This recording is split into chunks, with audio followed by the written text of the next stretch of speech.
नमस्कार, मेरा नाम ज्ञानेश्वर है और आपने देखना शुरू किया है लाइव फिटिस। बात राजनीति की करेंगे। आपको खबर है कि साल 2024 में अभी अभी साल गुजरा है, तो 2024 में सुनील सिंह जो बिहार विधान परिषद में राजद के सदस्य थे, उनकी सदस्यता जेडीयू ने कैसे समाप्त करा दी। और अब देखिए, सुनील सिंह लालू, राबड़ी, तेजस्वी के बहुत ही करीब माने जाते रहे हैं। अब दूरियां थोड़ी बढ़ी है तो सदस्यता चली गई। कोर्ट में चुनौती भी दी सुनील सिंह ने, कोई राहत नहीं मिली है अब तक। और इस बीच चुनाव आयोग ने उपचुनाव का ऐलान कर दिया। नामांकन की तारीख की घोषणा हो चुकी है और एनडीए को यह सीट हासिल होनी है क्योंकि बहुमत एनडीए के पास है। अब सवाल यह पैदा हुआ कि यह सीट किसके खाते में जाएगी, तो यह सीट जेडीयू के खाते में जा रही है। बीजेपी को कोई आपत्ति नहीं है। जब राज्यसभा के चुनाव हो रहे थे तभी यह बात तय हो गई थी कि सुनील सिंह की होने वाली सीट पर, जो सीट खाली होगी, वहां जेडीयू का उम्मीदवार होगा। राज्यसभा में आपने जाना ही कि देखिए उपेंद्र कुशवाहा भी भेजे गए थे। तो अब सवाल यह है कि कौन जा रहा है, नीतीश कुमार किसे भेज रहे हैं। देखिए, नीतीश कुमार किसे भेजेंगे, नीतीश कुमार का निर्णय क्या है, यह अनुमान लगा पाना बड़ा कठिन होता है क्योंकि अंतिम समय में कौन सा नाम, किसके नाम पर नीतीश कुमार मुहर लगा दें।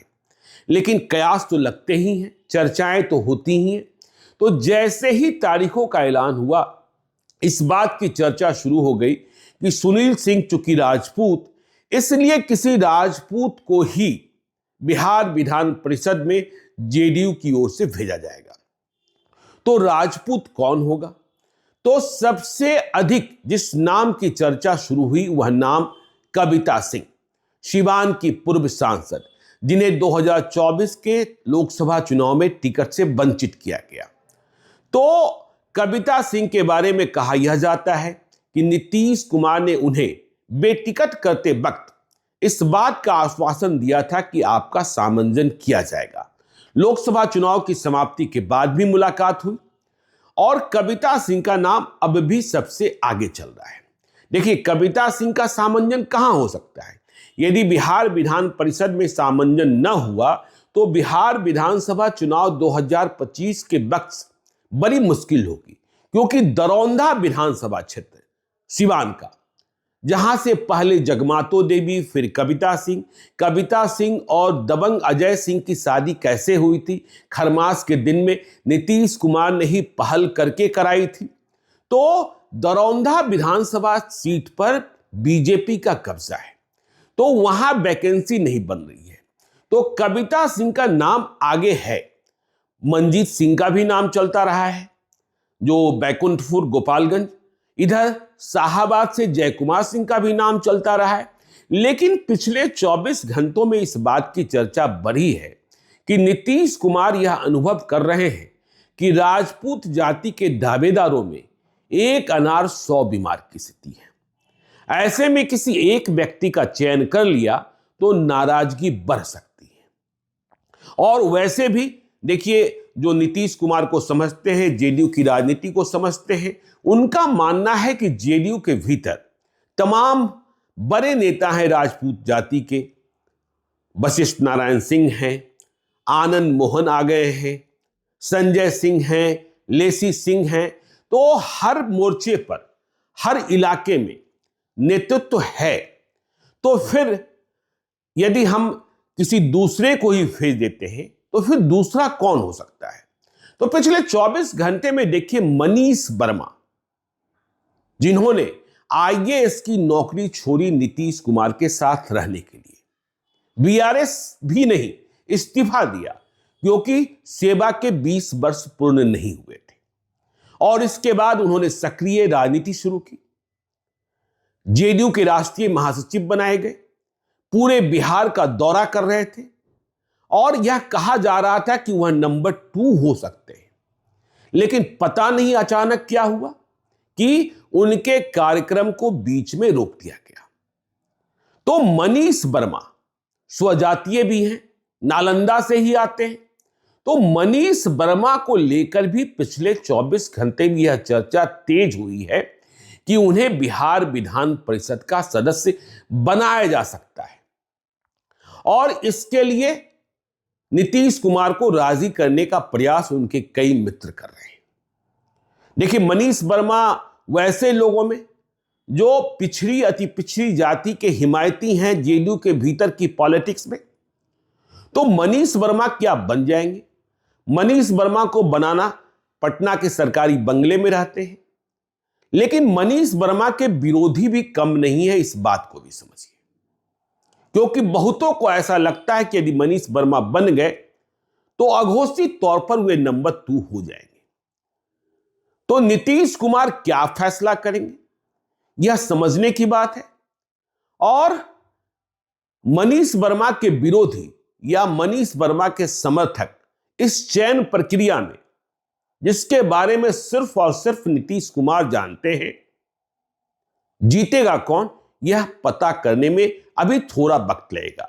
लेकिन मनीष वर्मा का नाम पिछले 24 घंटे में बहुत तेजी से उभरा है और कहा जा रहा है कि देखिए नीतीश कुमार की देखिए इसके आगे उन्हें कुछ नहीं मिलेगा अभी, क्योंकि आपको पता है कि स्वयं नीतीश कुमार मुख्यमंत्री हैं लब से, श्रवण कुमार नालंदा वाले वह भी बिहार सरकार में मंत्री हैं, तो फिर सरकार में नालंदा से कितनों को क्या प्राप्त होगा? और यदि मनीष वर्मा को बिहार विधान परिषद का सदस्य नहीं बनाया जाता है तो उनकी उपयोगिता और उनका प्रयोग, नालंदा में कौन सा विधानसभा क्षेत्र खाली है जहां से उन्हें चुनाव लड़ा दिया जाए? अस्थामा की चर्चा होती है, लेकिन अस्थामा में भी जेडीयू की ही जीत है। तो नीतीश कुमार का सस्पेंस। अब देखिए, तीसरी बात और तीसरी जमात की भी चर्चा हो रही है कि चुनाव का साल है, अति पिछड़ी राजनीति के नायक हैं नीतीश कुमार, तो अति पिछड़ी जाति से ही किसी को क्यों न भेजा जाए? चंदेश्वर प्रसाद चंद्रवंशी, जहानाबाद के पूर्व सांसद, जो 2024 में चुनाव हार गए सुरेंद्र यादव के हाथों, वे भी दावेदार हैं। लेकिन एक और व्यक्ति के नाम की चर्चा दबी जुबान से हो रही है, भोजपुर शाहाबाद के शायद चंद्रवंशी ही हैं, अति पिछड़ी जमात से आते हैं, पुराने साथी हैं जेडीयू के, कि कहीं उन्हें, क्योंकि नीतीश कुमार चौंकाने वाला फैसला करते हैं। तो सुनील सिंह की जगह कौन? बीजेपी को कोई मतलब नहीं है, फैसला नीतीश कुमार को करना है। और नीतीश कुमार के दरबार में कौन कौन लोग हैं यह तो आपको पता ही है।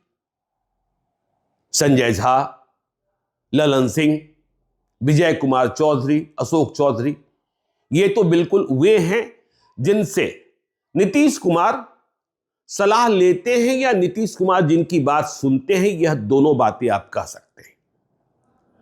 मनीष वर्मा भी नीतीश कुमार के पसंदीदा लोगों में है, हमने कई बार सुना है और जाना है। देखिए, वह मुख्यमंत्री सचिवालय में भी रहे और जब जेडीयू के राष्ट्रीय महासचिव बने, सक्रिय राजनीति शुरू की, तो मालूम हुआ कि कई दिन सुबह जागने के बाद नीतीश कुमार मनीष वर्मा के घर चले गए, पटना के सरकारी बंगले में। तो बिहार विधान परिषद का यह उपचुनाव जो सुनील सिंह के रिक्ति के कारण हो रहा है, उसका उम्मीदवार कौन होगा? नीतीश कुमार की पसंद का आधार क्या है? नीतीश कुमार के भविष्य की राजनीति क्या है? क्योंकि चुनाव का साल है, यह समझने की बात होगी। क्योंकि देखिए, बीजेपी भी बराबरी से अति पिछड़ी जाति की राजनीति कर रही है। सफलता और प्रयास, सफलता पर आप कह सकते हैं कि अब भी सबसे बड़े चेहरे, और बिहार की राजनीति में तूफान तो उठा ही रहता है। जब से लालू यादव ने कह दिया कि हमारा दरवाजा तो खुला ही है नीतीश कुमार के लिए, और नीतीश कुमार ने कहा कि अरे छोड़िए ना ये सब बातें, लेकिन राजनीति में कोई स्थायी दोस्त और दुश्मन नहीं होता। देखिए, सब कुछ के बावजूद हम फिर से यह कह रहे हैं कि मुझे इस बात की कोई संभावना कहीं दूर दूर तक अभी दिखाई नहीं पड़ रही है कि बिहार में फिर से जेडीयू और आरजेडी की सरकार बनने जा रही है। लेकिन यह सच है कि बीजेपी और जेडीयू के रिश्तों में कुछ खींचतान है और नीतीश कुमार कई बातों पर निश्चिंतता चाहते हैं, क्योंकि नीतीश कुमार ने मध्य प्रदेश का प्रयोग देखा है, महाराष्ट्र का प्रयोग देखा है और अमित शाह ने आज तक के एजेंडा कार्यक्रम में जो बोला हुआ भी जेहन में है। दिल्ली में कोर कमेटी की बैठक होती है बीजेपी की सूरजकुंड में, और इसके बाद आकर बिहार के डिप्टी सीएम विजय कुमार सिन्हा क्या बोलते हैं यह भी आपको बताएंगे। देखिए, भाजपा के भीतर भी बहुत खींचतान, भाजपा के भीतर भी इतनी खेमेबाजी है और दोनों उप मुख्यमंत्रियों के बीच भी कौन ज्यादा, इसकी होड़ मची है। सम्राट चौधरी के बारे में कहा जाता है कि वह इधर के दिनों में नीतीश कुमार के बेहद करीब हो गए, जबकि आपको वह दिन भी, वे महीने भी, वह साल भी स्मृत होगा जब सम्राट चौधरी नीतीश कुमार के खिलाफ कितने तल्ख थे। तो देखिए, सुनील सिंह की जगह नीतीश कुमार किसे बिहार विधान परिषद के लिए चुनते हैं, और जब चयन हो जाएगा तो उसकी विवेचना भी हम करेंगे। आप देखते रहिए लाइव सिटीज को। यदि अब तक आपने हमारे यूट्यूब चैनल लाइव सिटीज को सब्सक्राइब नहीं किया है तो जरूर कर लीजिएगा, और यदि इस वीडियो को आप फेसबुक पेज के माध्यम से देखें तो पेज को लाइक कीजिएगा। हैंडल एक्स पर भी हमें फॉलो कीजिए। धन्यवाद।